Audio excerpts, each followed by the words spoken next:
What is up, guys? Welcome back to the channel. Last week you guys voted for Nissan in ST2. This week it's Ferrari in racing. All right, let's go.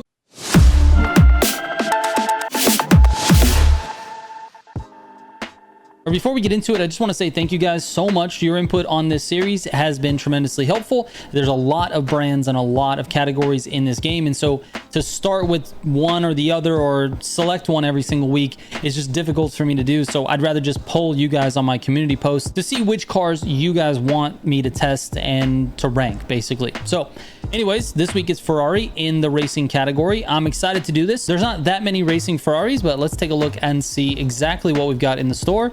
Racing Ferrari. There's 7 cars in the racing category for Ferrari. We've got a bunch of different models. The 365 GTB, we got the 458 Italia GT2, which actually this car was like super meta early on in the game. This is what everyone used in the racing category in grand races. You got the 48 GT3 AF Corse, which got added with season 6. You got the regular GT3 Ferrari, the 599XX Evo, the F40 LM, and the FXX K. The FXX K seems to be a pick for a lot of new players, and it's probably because it's so stable. If you're still using the FXX K, switch over to the 48 Italia GT2. This car is just as stable, but understeers quite a bit less than the FXX K. I think you'll have a better time with it. Anyways, let's get into the test times. For this video, I'm only going to show you 3 like I did in the last video. We don't need to show you the test for every single one. We'll just talk about the results. But for this video, we'll take 3 cars out to the test course and show you how they do, starting with this 488 GT3 AF Corse. My test course for racing, if you didn't already know this, is the race called Staying Ahead. It's in the Vintage Garage playlist. This one I find actually tests the racing cars the best. It's definitely the course that gives me the best idea of the car, because the route that is right along the beach there, and that route has a lot of like high speed turns, and the lateral G stat of the racing car is super important, and their ability to take turns like that. So I think it's a good one, and I've been testing it on this course since the game came out. So all of the cars are being tested there. So it's just my leaderboard. I do recommend taking what I say as far as the leaderboard goes with a grain of salt, because this is just something that sort of helps you put the cars in like their general perspective. In a grand race scenario, obviously there's a lot of things going on. There's a lot more variables. And so you can't really say that my rankings on this are exactly what these cars will perform like in the grand races. That being said, let's go ahead and get out here and give this one a try. All right, my previous best with this car is a 237.333. That was done on 410. That was back in April when the car came out. So let's see if we can actually improve a little bit on that and see if my pro settings held up and if I would like to change anything. This car is extremely stable, if I remember correctly. This is the first time I've driven it basically since April. And I was pleasantly surprised back then at how stable this car is. It's got decent turning radius, good speed.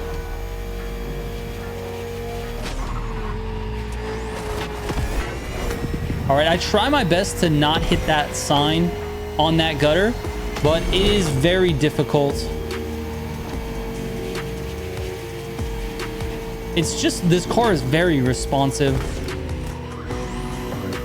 Very nice speed around that corner. That's a pretty difficult corner. Let's see if we can nail the gutter, please.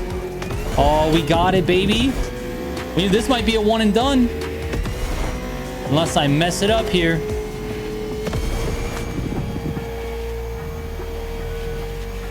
The only thing I think I wish was this car had a little bit more NOS power. That would be really nice. Or maybe like a higher top speed. It sits right below 260-ish. When across the grass, that really slowed me down. We might, for that alone, I might have to rerun it. Let's just see. Oh my God, the car jumped. Let's see what the time is at the end here. Yeah, that grass, you try to hit the gutter on that one or just miss the gutter completely. And usually that's the faster way through there. Let's see if we can hit this one. Oh, missed the gutter. Those two are really going to have an effect on the time. But let's just finish it up, dude. Let's see what we can do. So now we have a run that is just falling apart at the seams. But let's see what the time ends up being, because you just never know if, you know, NOS management is a little different than the first time I tested, or you know, I'm able to keep my minimum speed up. You just never know. So we're gonna see how this course actually finishes up. A lot of dirt. Cannot be faster than my previous one. There's no way. 37, 38. That's what I thought. 38.3. Really, really not bad though.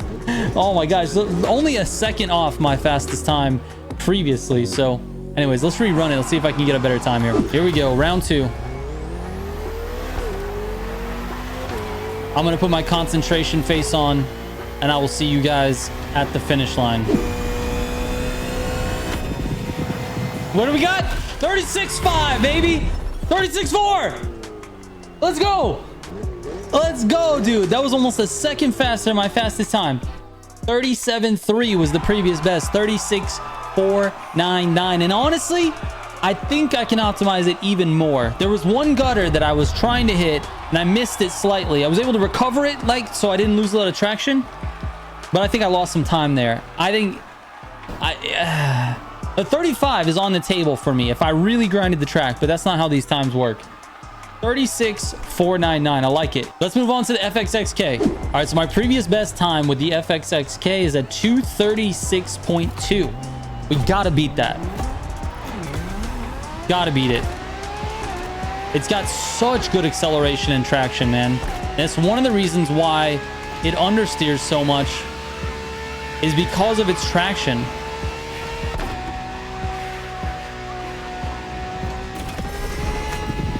It's got good NOS power as well. On a course like this, that's not super demanding in terms of like real sharp corners, this car actually can do really well because it doesn't need to stress the handling too much. It's got really good acceleration and NOS power and good traction. So it's going to be a car that's very stable. A little bit of dirt, no worries.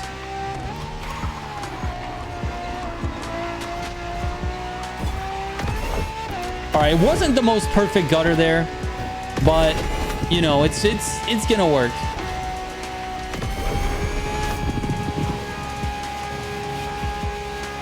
Can't get excited. Got to pay attention to my NOS usage. Can't be using all the NOS. It's one of the things with the Ferraris though is that they don't really have a lot of top speed. Not a bad turn. I didn't go full in the dirt. I had 2 wheels on the pavement that time. So I kept a lot of speed through that section. Dude, this car is way better than I remember. Way better than I remember. It does understeer. That's its issue. But on a course like this, it doesn't really have to think about understeering. Come on.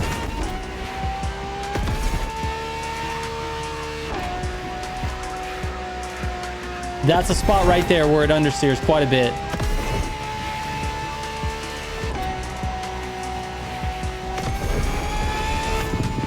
But it's got great NOS power to recover. I can see absolutely why a lot of players, especially new players, like this car. It's unbelievably stable. It responds well to steering inputs. It's not the best, and it does understeer quite a bit. You notice it there. But it might just run fast times on courses like this. Almost a 35, dude. A 36.3. That's incredible, bro. A 36.3 on the first attempt. 36.2 being the fastest. I almost ran a 35. 35 is absolutely on the table. We need to push it. We need to get a 35 for this.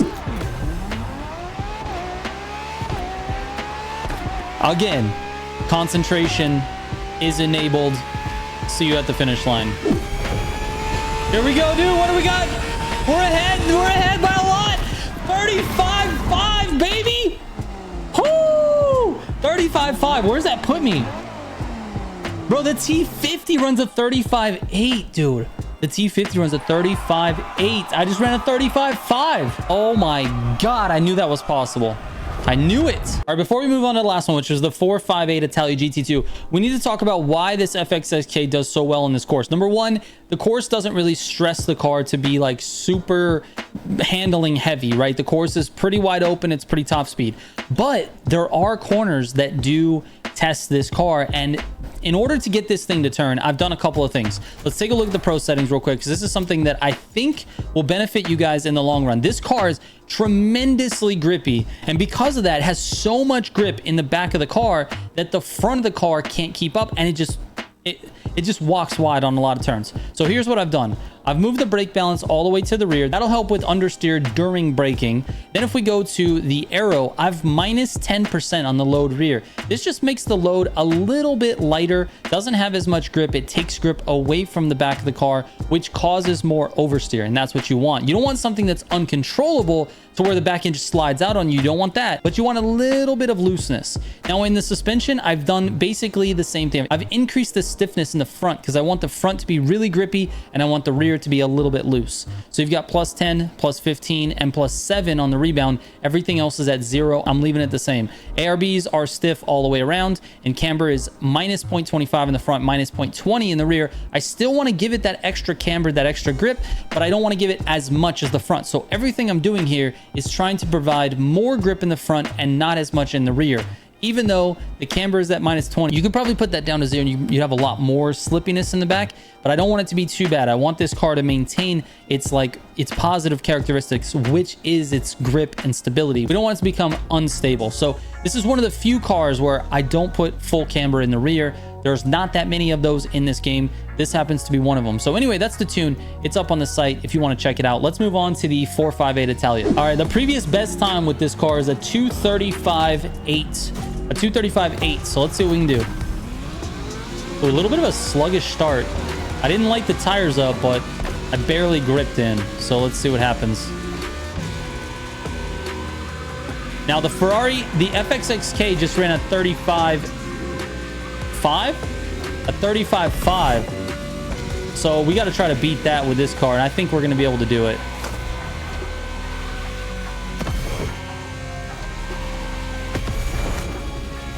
This car's got excellent NOS power as well. I took that a little bit too slow, but I didn't lose traction, so we recovered a little. This car feels effortless with the NOS. You barely touch the button and the thing just accelerates. Not a great corner there. I dipped in the dirt too much.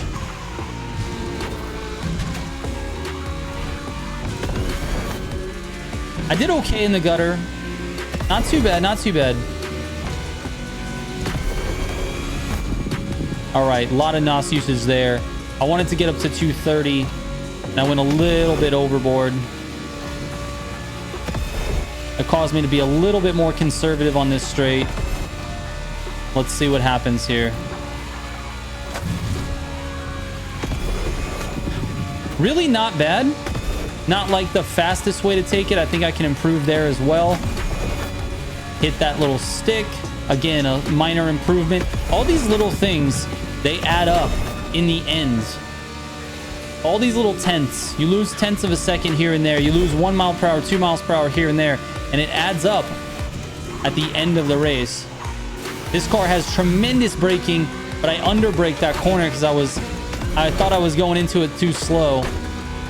So let's see. All of these little mistakes, what's that going to equate to in terms of the overall time for this car? I'm hoping that it's better than the FXX K, even with the mistakes, because then I'll run it back and we'll get a nice time. This car has the potential to beat the T50 in this test course. So let's see. I can end this on a high note. That was actually a pretty good turn. Didn't need to use the gutter. Using it on this one slightly. And we're off with the NOS. What do we got? 35, 36.1. 36.1. Okay, so with all of those mistakes, all of those little things, we ran a time that was within 0.3 of a second of its best test time prior to this, which was back in April. So let's run it again in full concentration mode and see what kind of time we can actually get with this car. Whew. All right, here we go. I'll see you guys at the finish. Oh, this is it, dude. This is a great time. A 35.6. Oh, it's right there. 35.5. A 35.547, bro. It's 1/1000th of a second slower than the FXX K. And I dipped my wheels into the dirt right at the end, bro. Ah, look at this replay. Ah. Come on, dude. This is it. 34. Let's go, dude. 35.0. Yes. Oh, my God. This beats the T50. It beats the FXX K. Is there anybody that runs a faster time than a 35.0? I don't think so. Volkswagen's at a 36.2. My goodness, dude. A 35. That could have been a 34. Oh my God. Every time I do a new time, I'm like, that could have been faster. Anyways, I'm not using NOS affixes on this one, guys. 35.0 with no NOS affix with that 458 is actually decent. That's a nice time. I know there's a bunch of you out there that are going to beat me. Go ahead. But that's okay. 35.0 is insane. And this car is just crazy good. It does have one slight con that the T50 doesn't have, and that is the very slightest understeer when it comes to sharper corners. That's about it. The T50 is by far the best in the class, but this car, there's a reason why this was meta for so long until we got that T50, man. Unreal, dude.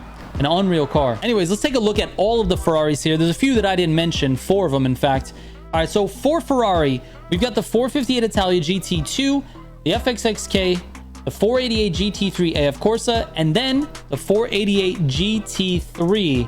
That one runs a 237 327. The 599XX Evo runs a 237 827. The F40 LM ran a 237.8. And finally, the 365, the old dog, the 365 GTB4 Competizione ran a 241 381. Obviously, that's the older car in the bunch, and it ran a 41, which is still better than a lot of cars. However, it's just not going to match up with the other ones. Now, from the top to the bottom, not including the old car, we're at a 35.0 to a 37.8. That's 2.8 seconds between these cars on this particular race. Really not bad. Basically, every car in Ferrari racing category is usable. I would say the least usable, obviously, being the older car. But all of the modern Ferraris in racing, you can definitely use in the grand races and do okay. So I'm pretty impressed with Ferrari, man. Absolutely impressed. Super impressed with that 458. Every time I go back to it and try it, it is just an absolute monster. But man, the FXX K really stole the show for me, man. That car was the most impressive. It made the biggest jump in the rankings there because its time between its previous test time and this one was a lot better, and that car is a lot better than I expected. It definitely feels like sort of the beginner friendly racing car. It's very grippy. All the things I said earlier in the video, I don't need to repeat it. So anyways, thank you guys so much for watching. I really appreciate it, and I will catch you on the next one. Trigger out.